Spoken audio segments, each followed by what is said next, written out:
नमस्ते सभी दर्शकों को मेरे चैनल इन्फोक्लिप में स्वागत है। आशा है आप सभी स्वस्थ और खुशहाल हैं। आज हम एक रोचक तथ्य पर चर्चा करेंगे। विषय है चाणक्य नीति का अध्याय 7।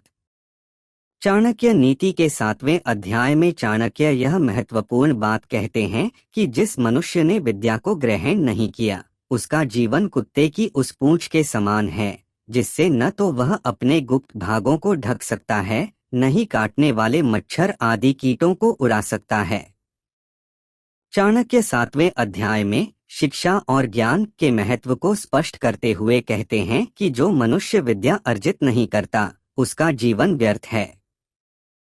वे इसे एक कुत्ते की पूंछ से तुलना करते हैं, जो न तो किसी उपयोग की होती है और न ही किसी समस्या का समाधान कर सकती है। इसका गहरा अर्थ यह है कि बिना शिक्षा और ज्ञान के मनुष्य जीवन में कोई महत्वपूर्ण उपलब्धि हासिल नहीं कर सकता। अशिक्षित व्यक्ति न तो अपनी समस्याओं का समाधान ढूंढ सकता है और न ही समाज में सम्मान प्राप्त कर सकता है। यह नीति हमें यह सिखाती है कि विद्या ही मनुष्य का सबसे बड़ा धन है, जो उसे जीवन के हर क्षेत्र में सफलता और सम्मान दिलाती है। श्लोक 1। अर्थनाशम मनस्तापन गृहे दुश्चरितानि च वंचन चापमानं च मतिमान् प्रकाशित। अर्थ: एक बुद्धिमान व्यक्ति को चाहिए कि वह अपने धन के नष्ट होने को, मानसिक दुख को, घर के दोषों को, किसी व्यक्ति द्वारा ठगे जाने और अपना अपमान होने की बात किसी पर भी प्रकट न करे, किसी को भी न बताए। प्रत्येक व्यक्ति को कभी न भी धन की हानि उठानी पड़ती है, उसके मन में किसी प्रकार का दुख या संताप भी हो सकता है। प्रत्येक घर में कोई न कोई बुराई भी होती है। कई बार उसे धोखा देकर ठगा जाता है और किसी के द्वारा उसे अपमानित भी होना पड़ सकता है, परंतु समझदार व्यक्ति को चाहिए इन सब बातों को वह अपने मन में ही छिपा कर रखे, इन्हें किसी दूसरे व्यक्ति पर प्रकट न करे। जानकर लोग हंसी ही उड़ाते हैं। ऐसी स्थिति में वह स्वयं उनका मुकाबला करे और सही अवसर की तलाश करता रहे। श्लोक 2। धनधान्य प्रयोगेषु विद्यासंग्रहणेषु च आहारे व्यवहारे च त्यक्तलज्जः सुखी भवेत्। अर्थ: जो व्यक्ति धनधान्य के लेन देन में, विद्या अथवा किसी कला को सीखने में, भोजन के समय अथवा व्यवहार में लज्जाहीन होता है, अर्थात संकोच नहीं करता, वह सुखी रहता है। व्यक्ति को लेन देन में किसी प्रकार का संकोच नहीं करना चाहिए। अपनी बात स्पष्ट और साफ शब्दों में कहनी चाहिए। विद्या अथवा किसी गुण को सीखते समय संकोच करने से भी हानि होती है। इसी प्रकार भोजन करते समय जो व्यक्ति संकोच करता है, वह भूखा रह जाता है। इसीलिए भोजन के समय, लोकाचार और व्यवहार के समय व्यक्ति को संकोच न करके अपने विचार स्पष्ट रूप से व्यक्त करने चाहिए। लोग श्लोक के आखिरी वाक्य को उद्धृत कर कहते हैं कि निर्लज्ज सुखी होता है। संदर्भ के अनुसार इसका अर्थ करना चाहिए ताकि अर्थ का अनर्थ न हो। श्लोक 3। संतोषामृत तृप्ताना यत् सुखं शांतचेतसां न च तद् धनलुब्धानामितश्चेतश्च धावतां। अर्थ: जो व्यक्ति संतोष रूपी अमृत से तृप्त है, मन से शांत है, उसे जो सुख प्राप्त होता है, वह धन के लिए इधर उधर दौड़ धूप करने वाले को कभी प्राप्त नहीं होता।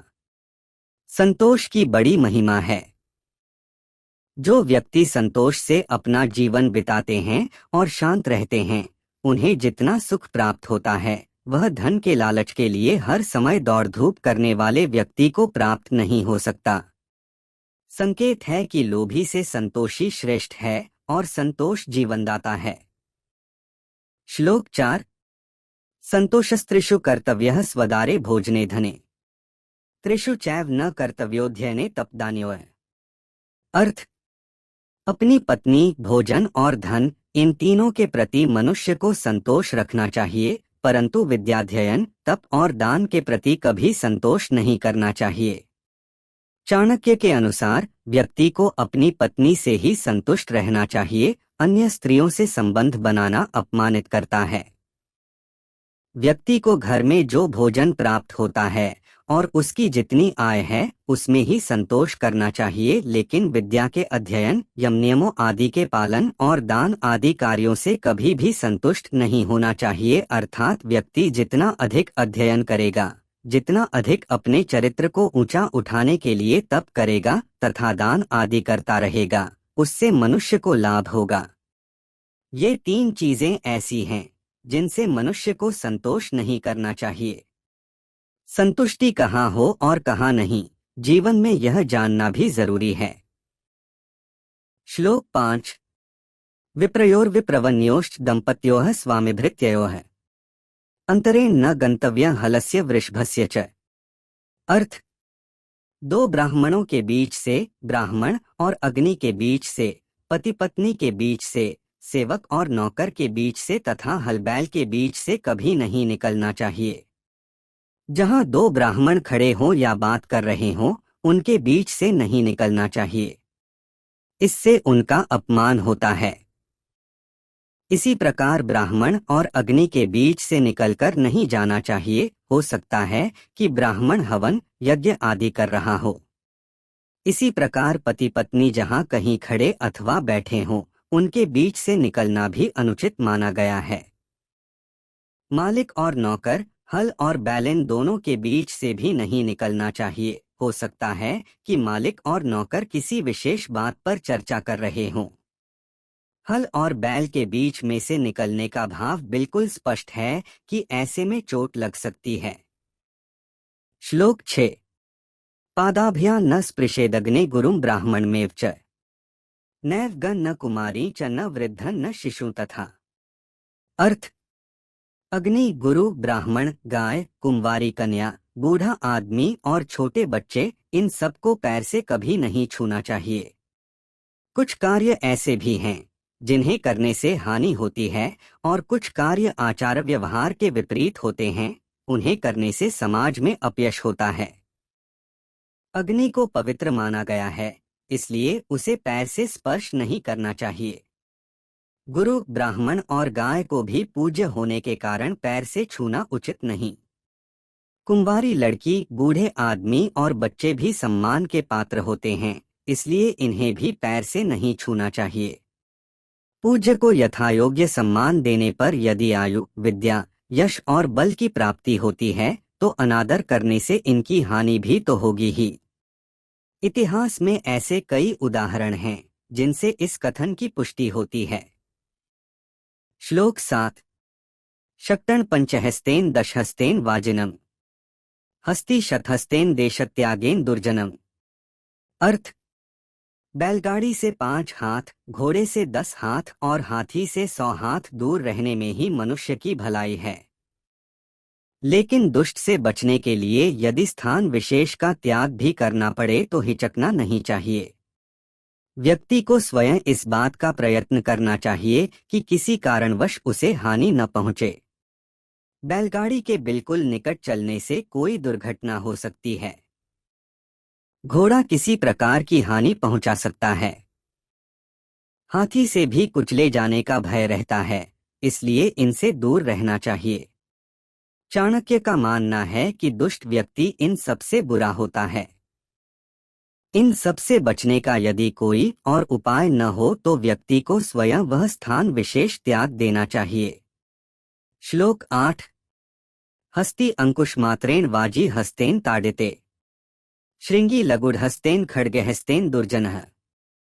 अर्थ, हाथी को अंकुश से वश में किया जाता है। घोड़े को हाथ की थाप से सीधे रास्ते पर लगाया जाता है। सींग वाले पशुओं को डंडा मारकर सीधे रास्ते पर लाया जा सकता है, परंतु दुष्ट व्यक्ति को हाथ में पकड़ी हुई तलवार से मारा जाना चाहिए क्योंकि वह वश में नहीं आता, उसे नष्ट ही करना होता है। श्लोक 9। तुष्यन्ति भोजने विप्रा मयूरा घनगर्जिते साधवः पर संपत्तौ खलः पर विपत्तिषु। अर्थ, ब्राह्मण भोजन से तृप्त हो जाता है, मोर बादलों के गर्जने पर, सज्जन दूसरे को संपन्न और सुखी देखकर, परंतु दुष्ट दूसरों को विपत्ति में पड़ा देखकर प्रसन्न होते हैं। आचार्य चाणक्य ने यहाँ स्वभाव की ओर संकेत किया है। भोजन करके ब्राह्मण संतुष्ट होता है, क्योंकि इससे उसे खिलाने वाले को पुण्य की प्राप्ति होती है। बादलों को जल से भरा और प्रसन्नता के कारण गर्जना करता देखकर मयूर नृत्य करने लगता है। इसी तरह सज्जन दूसरों को सुखी देखकर हर्ष का अनुभव करते हैं, जबकि दुष्ट दूसरे के दुख में सुखी होते हैं। आचार्य ने दुष्ट और सज्जन के स्वभाव के अंतर से यह बताना चाहा है कि प्रत्येक को स्वयं में झांक कर देखना चाहिए कि वह दूसरों के सुख में सुख का अनुभव कर रहा है या उसे दूसरों को दुख पहुंचाने में या दुखी देखने में सुख की अनुभूति होती है। पहली स्थिति सज्जन की है और दूसरी दुष्ट व्यक्ति की। श्लोक 10। अनुरोमेन बलिना प्रतिलोमेन दुर्जनम आत्मतुल्यबलन शत्रु विनयन बलेन वा। अर्थ: बलवान शत्रु को अनुकूल तथा दुर्जन शत्रु को प्रतिकूल व्यवहार द्वारा अपने वश में करें। इसी प्रकार अपने समान बल वाले शत्रु को विनम्रता या बल द्वारा, जो भी उस समय उपयुक्त हो, अपने वश में करने का प्रयत्न करना चाहिए। चाणक्य का कहना है कि समय और स्थिति के अनुसार अपने शत्रु से व्यवहार करना चाहिए। यदि शत्रु बलवान है तो विनयपूर्वक उसे जीतने का प्रयत्न करना चाहिए अथवा अपने अनुकूल बनाने का प्रयत्न करना चाहिए। दुष्ट शत्रु के साथ प्रतिकूल व्यवहार करना चाहिए, क्योंकि सज्जनतापूर्वक किए गए व्यवहार को वह कमजोरी समझेगा, इसलिए उसके साथ ऐसा व्यवहार इस प्रकार किया जाना चाहिए ताकि उसकी दुष्टता पर अंकुश लगे। श्लोक 11। बाहुवीर्य बल राज्यो ब्राह्मणो ब्रह्मविद बलि रूप्यौवन माधुर्य स्त्रीणा बलमुत्तमम्। अर्थ: राजा का बल अथवा शक्ति उसकी भुजाओं का बल है, ब्राह्मण का बल उसका ज्ञान है और स्त्रियों का बल रूप और यौवन के साथ साथ उनका सुमधुर व्यवहार है। राजा के भुजबल से चाणक्य का भाव उसकी सशक्त सेना से है। जिस राजा की सेना सशक्त होगी वह देश की रक्षा कर सकेगा, परंतु इसके साथ साथ शारीरिक रूप से राजा को स्वयं भी बलवान होना चाहिए। वह सेना की प्रेरणा होता है। ब्राह्मण की शक्ति ईश्वर संबंधी ज्ञान है।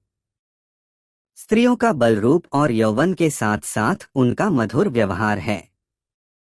इन दोनों का समन्वय यदि न हो तो स्त्री उतनी प्रभावशाली नहीं हो पाती जितनी कि उसमें संभावना है। श्लोक 12। नात्यंतं सरलैर्भाव्येन गत्वा पश्य वनस्थली छिद्यन्ते सरलास्तत्र कुब्जास्तिष्ठन्ति पादपाः। अर्थ: मनुष्य को अत्यंत सरल और सीधा भी नहीं होना चाहिए। वन में जाकर देखो, सीधे वृक्ष काट दिए जाते हैं और टेढ़े-मेढ़े गांठों वाले वृक्ष खड़े रहते हैं।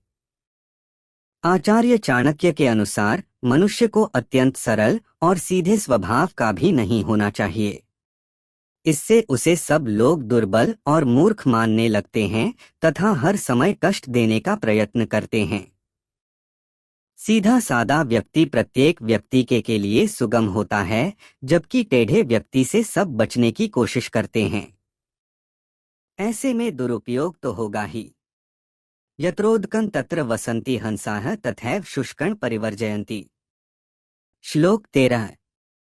यत्रोदकं तत्र वसन्ति हंसाः तथैव शुष्कं परिवर्जयन्ति न हंसतुल्येन नरेण भाव्यं पुनस्त्यजन्ते पुनराश्रयन्ते। अर्थ: जहाँ जल रहता है वहाँ हंस रहते हैं और जब जल सूख जाता है तो हंस उस स्थान को छोड़ देते हैं। मनुष्य को हंस के समान स्वार्थी नहीं होना चाहिए, क्योंकि वे कभी त्याग करते हैं और कभी आश्रय लेते हैं। मनुष्य ही नहीं देवता भी स्वार्थी हैं। जब तक कोई स्तुति करता है, संबंध रखते हैं, फिर छोड़ देते हैं। लेकिन चाणक्य इसे ठीक नहीं मानते। उनका मानना है कि सुख में ही नहीं, दुख में भी साथ नहीं छोड़ना चाहिए। यदि किसी ने समय पर आपके लिए कुछ किया है तो ऐसा नीति की दृष्टि से भी आवश्यक है। संबंधों को तोड़ना बुद्धिमान व्यक्ति का स्वभाव या गुण नहीं है। कभी भी किसी की जरूरत पड़ सकती है। अगर संबंध ही तोड़ दिया तो आप उसके पास फिर किस मुंह से जाएंगे। श्लोक 14। उपार्जिताना वित्ताना त्याग एव हि रक्षणम। तड़ागोदर संस्थाना परिवाह इवाम्भसाम। अर्थ, अर्जित अथवा कमाए हुए धन का त्याग करना अर्थात उसका ठीक ढंग से व्यय करना, उससे सार्थक लाभ उठाना ही उसकी रक्षा है। जिस प्रकार तालाब में भरे हुए जल को निकालते रहने से ही उस तालाब का पानी शुद्ध और पवित्र रहता है, मनुष्य द्वारा कमाए गए धन का सही उपयोग यही है कि वह उसे ठीक ढंग से काम में लाए, उसका दान करे, उसका उचित उपभोग करे। सही अर्थों में यही धन की रक्षा है। यदि धन कमाने के बाद उसका सही उपयोग नहीं किया जाएगा तो धन कमाने का लाभ ही क्या है। यह बात उसी प्रकार ठीक है जैसे यदि तालाब में भरे हुए पानी को निकाला नहीं जाएगा तो वह सड़ जाएगा। सड़ने से बचाने के लिए उसका उपयोग आवश्यक है। इसी तरह तालाब की रक्षा हो सकती है। धन की रक्षा का भी उपाय यह है कि उसका सदुपयोग किया जाए। श्लोक 15। यस्यार्थास्तस्य मित्राणि यस्यार्थास्तस्य बांधवाः।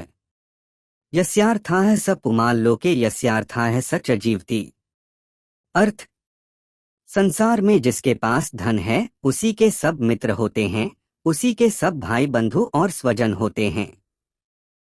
धनवान व्यक्ति को ही श्रेष्ठ व्यक्ति माना जाता है। इस प्रकार वह आदरपूर्वक अपना जीवन बिताता है।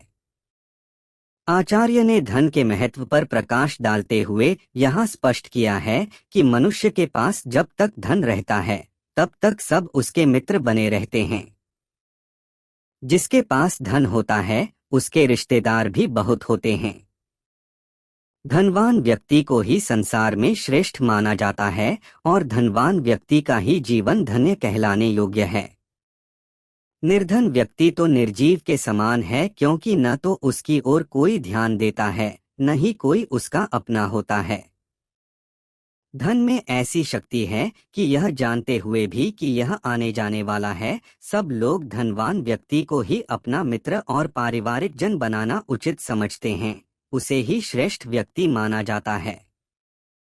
श्लोक 16। स्वर्गस्थितानामिह जीवलोके चत्वारि चिह्नानि वसन्ति देहे। दान प्रसंगो मधुरा च वाणी देवार्चनं ब्राह्मणतर्पणं च। अर्थ, स्वर्ग से इस संसार में आने वाले जीव के शरीर में चार बातें उसके चिन्ह रूप में रहती हैं, अर्थात उसके चार प्रमुख गुण होते हैं।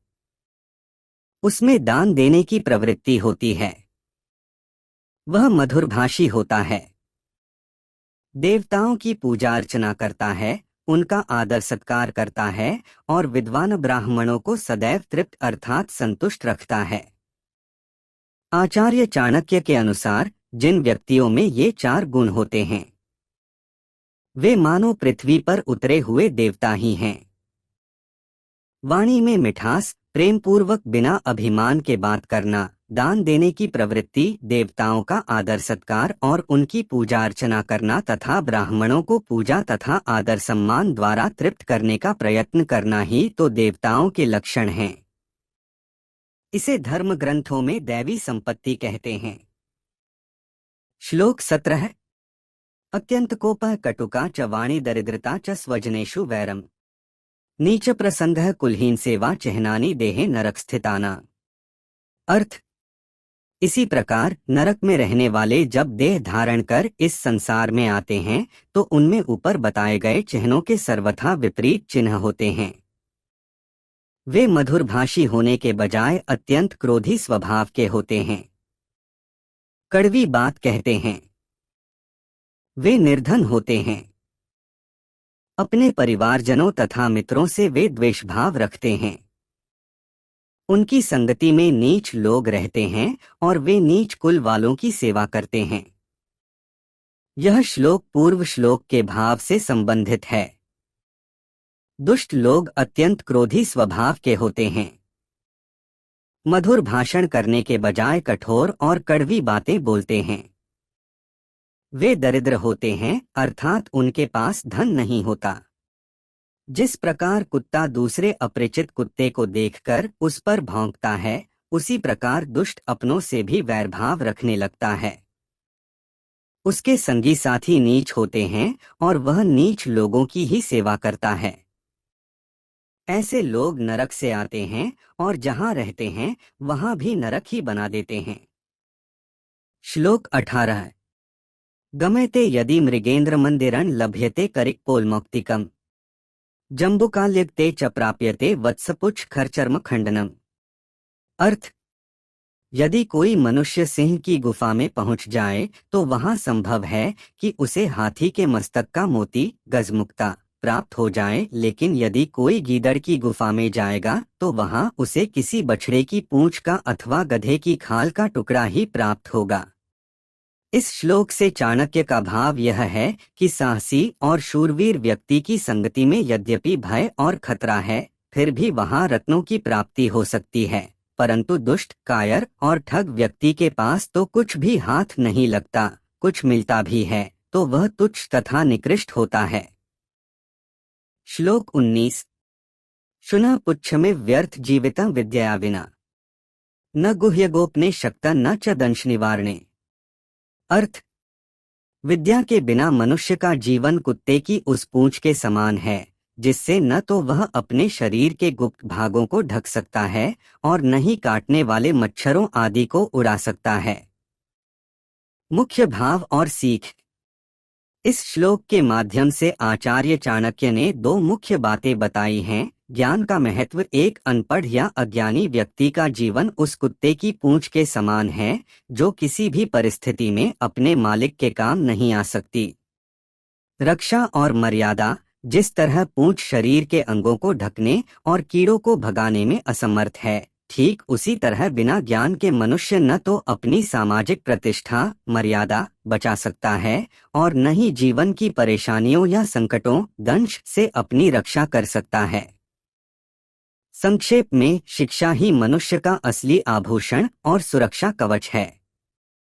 ज्ञान के बिना जीवन का कोई वास्तविक लक्ष्य या सार्थकता नहीं है। क्या आप चाणक्य नीति या संस्कृत साहित्य के किसी अन्य विषय के बारे में जानना चाहते हैं? श्लोक 20। वाचा शौचं च मनसा शौचमिन्द्रिय निग्रहः सर्वभूते दया शौचं एतच्छौत्रं परार्थिना।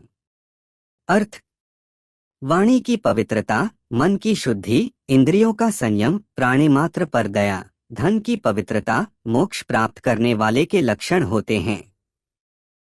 नीति ग्रंथों में अध्यात्म से संबंधित श्लोकों का आना कुछ पाठकों को खटक सकता है। उन्हें ऐसा लगेगा मानो आचार्य अपने लक्ष्य से भटक गए हैं। लेकिन ऐसा समझना आचार्य चाणक्य के व्यक्तित्व को न समझ पाना है।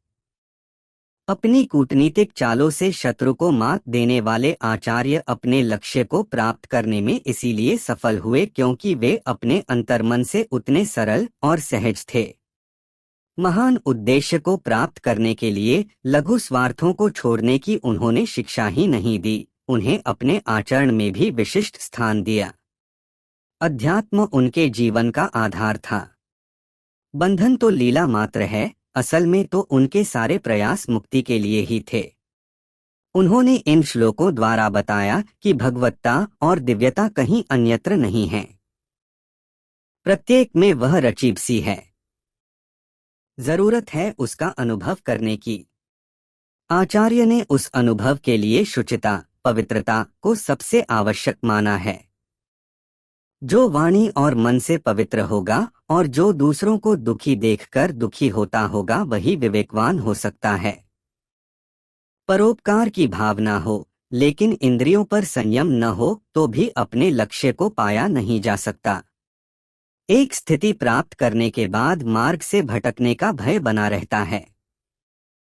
संयमी तो वहां स्वयं को संभाल लेता है जहां इंद्रिय लोलुप उलझ जाता है। बिना विवेक के सत्य का ज्ञान नहीं होता और उसके बिना बंधन मुक्त भी नहीं हुआ जा सकता। श्लोक 21। पुष्पे गंधन तिले तैलन काष्ठेग्नि पैसी घृतम इक्षौ गुडन तथा देहे पश्चात्मान विवेकतः।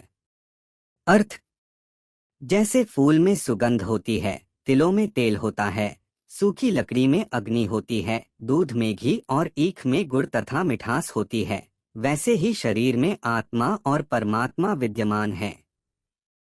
बुद्धिमान मनुष्य को विवेक का सहारा लेकर आत्मा और परमात्मा को जानने का प्रयत्न करना चाहिए। गहरा संदेश। यह श्लोक हमें सिखाता है कि ईश्वर या परमात्मा हमसे दूर किसी बाहरी स्थान पर नहीं, बल्कि हमारे भीतर ही विद्यमान है।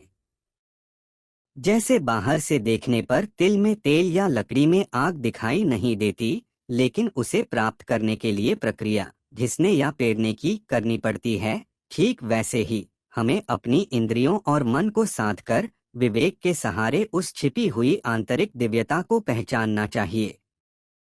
अध्याय का सार। मनुष्य को कई कारणों से धन की हानि होती है। कई कारणों से वह दुखी रहता है। परिवार में कभी कुछ दोष भी आ जाते हैं तथा कई बार उसे धूर्त लोगों के हाथों से धोखा भी उठाना पड़ता है। चाणक्य का कहना है कि मनुष्य को ऐसी बातों को किसी दूसरे पर प्रकट करने की आवश्यकता नहीं, क्योंकि ऐसा करने से जगहंसाई के अतिरिक्त कुछ हाथ नहीं आता। इससे सामाजिक प्रतिष्ठा पर भी आंच आती है। जो मनुष्य लेन देन के संबंध में संकोच करता है, उसे हानि उठानी पड़ती है।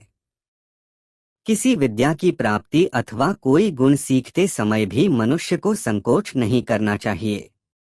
यहाँ संकोच न करने का अर्थ यह नहीं है कि मनुष्य अत्यंत लोभी हो जाए। मनुष्य को संतोषी होना चाहिए, परंतु कुछ बातें ऐसी भी हैं जिनके संबंध में संतोष करने से हानि होती है, जैसे विद्या, प्रभु स्मरण और दान आदि। यहाँ आचार्य ने सामान्य आचरण की बातों का भी उल्लेख किया है, क्योंकि इनसे व्यक्तिगत रूप से लाभ होता है और सामाजिक प्रतिष्ठा भी प्राप्त होती है। जहाँ दो मनुष्य बात कर रहे हों, उनके बीच में नहीं पड़ना चाहिए। इसी प्रकार जब कोई ब्राह्मण हवन आदि कर रहा हो तो उसके बीच से गुजरना ठीक नहीं। हल और बैल के बीच में जो अंतर होता है, उसे बनाए रखना चाहिए। यदि उस बीच में आने का कोई प्रयत्न करेगा तो हल के फाल अगले तीखे भाग से घायल हो जाएगा। अग्नि, गुरु, ब्राह्मण, गौ, कन्या, वृक्ष और बालक को पैर नहीं लगाना चाहिए। इन्हें पैर लगाने का अर्थ है उनका अपमान करना। उन्होंने यहाँ पर यह भी बताया है कि ब्राह्मण को यदि सम्मानपूर्वक भोजन आदि करवा दिया जाए तो वह संतुष्ट हो जाता है। आकाश में उमड़ते बादलों को देखकर मोर प्रसन्न होता है। साधु अथवा सज्जन लोग दूसरों का कल्याण होने से प्रसन्न होते हैं, परंतु दुष्ट आदमी दूसरे की भलाई नहीं देख सकता, उसे इससे कष्ट होता है।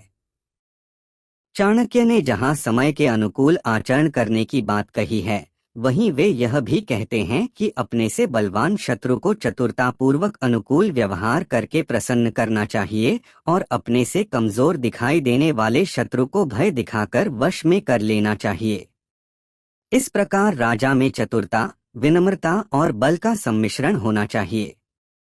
ब्राह्मण को अपनी शक्ति वेद आदि शास्त्रों के ज्ञान से बढ़ानी चाहिए, जबकि स्त्रियों की शक्ति उनकी मधुर वाणी है।